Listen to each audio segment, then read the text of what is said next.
तो आईएएस की तैयारी का पहला मतलब है बेसिक और दूसरा मतलब है लॉ ऑफ सोलो। भाई तुम स्टूडेंट हो, पढ़ रहे हो, जबकि आ गई तो बिस्तर पे मत जाओ, वहीं वहीं वहीं उसी चेयर पे बैठे रहो।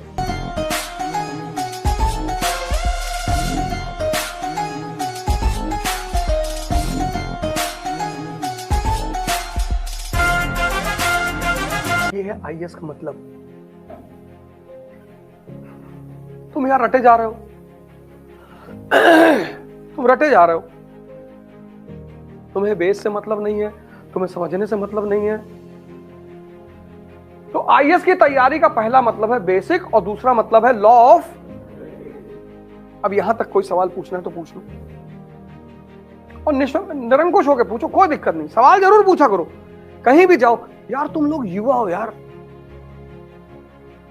तुम लोग डरा मत करो, कोई टीचर तुमको मार नहीं सकता, और अगर मार दे तो दाग दो।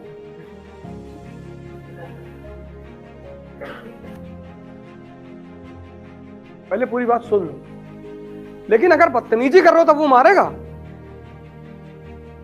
बदतमीजी करने पे तो मारेगा ही। अब क्लास में बैठ के खैनी बना रहे हो। हम एक बार क्लास ले रहे थे, तो एक भाई साहब क्या हुआ, एक लड़की के कंधे पे ऐसे हाथ रख के पूरा और ऐसे सर टिकाए हुए थे। तो हमने एक बार देखा निगलेक्ट किया, दो बार देखा निगलेक्ट किया। और कोचिंग की क्लासेस में बड़े ज्यादा लड़के बैठते हैं ना, 700-800 लड़के बैठते हैं, और एक से एक लोग आते हैं। कोई बंगाल से आ रहा है, कोई उड़ीसा से आ रहा है, कोई मंगल से आ रहा है, कोई कहीं से आ रहा है, और सब अपने अपने बैकग्राउंड से आते हैं। लेकिन क्लास का एक प्रोटोकॉल है ना, तुम कहीं से भी आते हो, क्या फर्क पड़ता है? अरे पापा आईजी हैं, होंगे, यहां तुमको बहुत मारेंगे पटक कर। क्या करेंगे, तुम्हारे पापा आईजी हैं तो जाओ अपने बाप से पढ़ लो। जब सीखने आए हो तो तुम्हारे पापा कुछ भी हैं उसको क्लास के बाहर रखो। टीचर को अपनी जाति मत बताओ, अपना धर्म मत बताओ। मतलब ही क्या है टीचर को? शिक्षक को तुम्हारी जात और धर्म जानकर वो क्या करेगा, बताओ ही मत। और पूछ ले तो दोबारा उससे मिलने मत जाओ, क्योंकि वो किसी काम का नहीं है।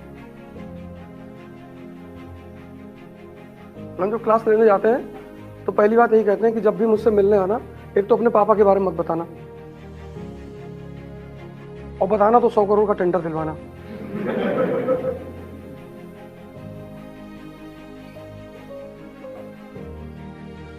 बहुत लोग आते हैं ना, जैसे गोंडा से हैं, गोरखपुर से हैं, कहीं से, सोचते हैं कि रिलेशन मेरा रिलेशन सिर्फ पैसे वाले लोगों से है।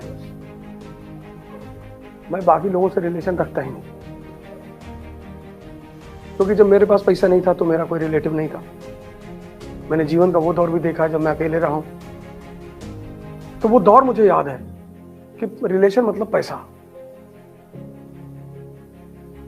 तुमको हमसे काम लेना है, हमसे काम लो और भागो यहां से। हमको ये मत बताओ कि हमारा घर भी गोंडा में है तो 2 बीघा खेत दे दो।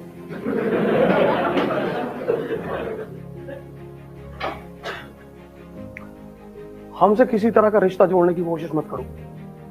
कोचिंग को फीस दियो, हमसे क्वेश्चन पूछ लो, डाउट पूछ लो, तरीका पूछ लो और निकल लो।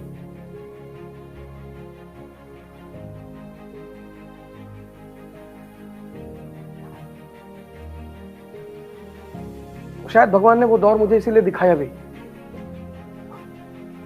भगवान कुछ चीजें तुम्हें इसलिए दिखाता है क्योंकि वो दिखाने से ही तुम समझ सकते हो, पढ़ के नहीं समझ पाओगे।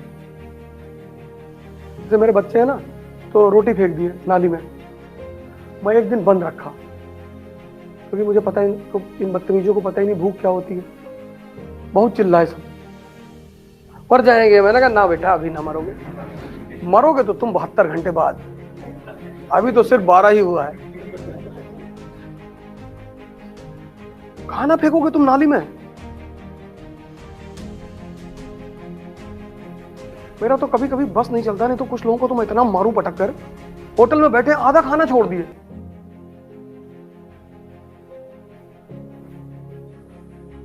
आधा खाना छोड़ दिए। अनाज कैसे पैदा होता पता तुमको? जर्मनी में फाइन है खाना छोड़ने पे।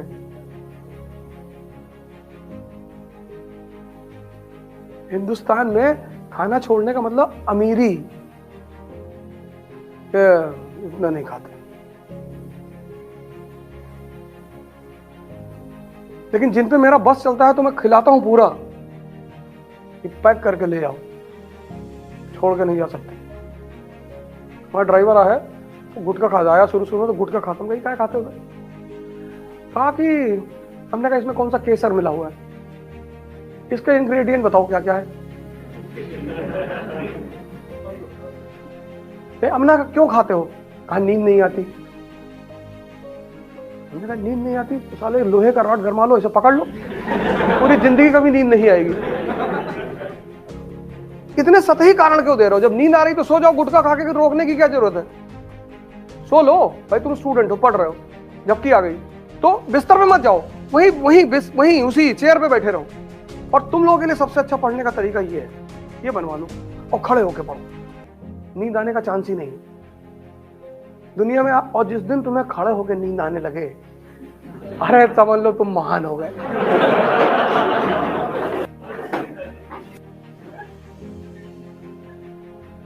जब तुम पढ़ते हो ना तो कभी कभी मन शांत हो जाता है बहुत, तो जब शांत हो जाता है तो वो झपकी मारता है वो होता है।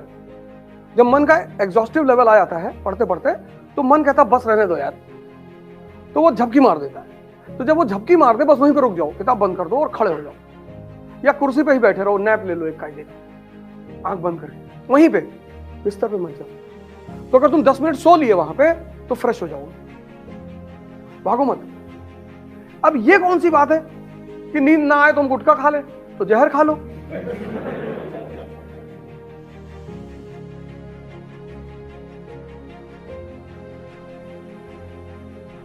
वो काम मत करो जो काम से करो सब कुछ करो। तो बहुत लोग सिगरेट पीते हैं, मुझे बड़ा अच्छा लगता है देख के कि देखो यार कितने बहादुर लोग हैं, ये पता कर रहे हैं कि सिगरेट पीने से कैंसर होता है कि नहीं होता। ये जो सिगरेट उगरेट पीते हैं सब साइंटिस्ट हैं बेसिकली, ये बेचारे शोध कर रहे हैं कि हम तो 5 साल पिए नहीं हुआ। तो वो तो शोध करता है, वो सब शोध कर रहे हैं, उन पे नाराज होने की जरूरत नहीं है। लेकिन गुटखा खाने वाले कौन सा शोध कर रहे हैं?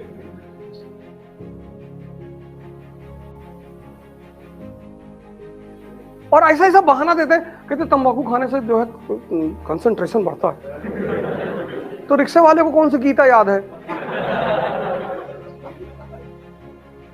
तुम तर्क तो कम से कम अच्छा दो यार, तुम जो करना है करो, तुम्हारा तर्क तो बढ़िया होना चाहिए।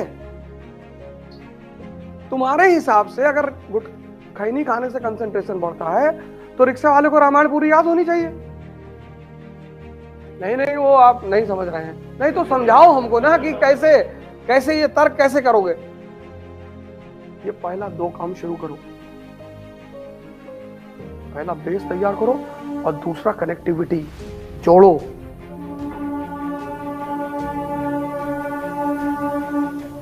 कि भारत में के संविधान में अगर फंडामेंटल राइट रखा गया है तो क्यों वहां पे ऐसे क्वेश्चन मार्क लगाओ, क्यों, क्या जरूरत है इसकी?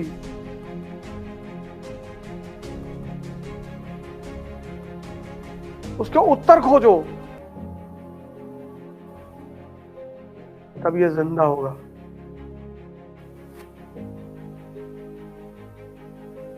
जीवन में जब भी लड़ोगे कहीं भी तो इसी के सहारे लड़ोगे, वो भी अपने, किसी दूसरे के मन और दिमाग के सहारे कभी नहीं लड़ पाओ। बताओ कोई सवाल। हाँ तुम कह रहे थे, कुछ पूछ रहा था सवाल, बताओ। हाँ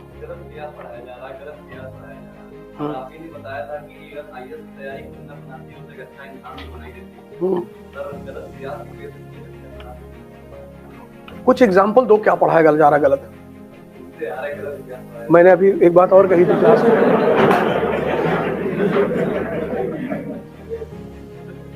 तुम्हारा सवाल अच्छा है, बढ़िया है। तुम व्हाट्सएप यूनिवर्सिटी तो छोड़ दो,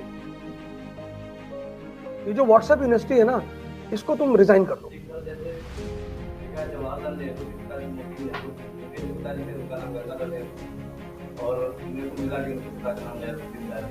तो तुम पढ़े कि नहीं?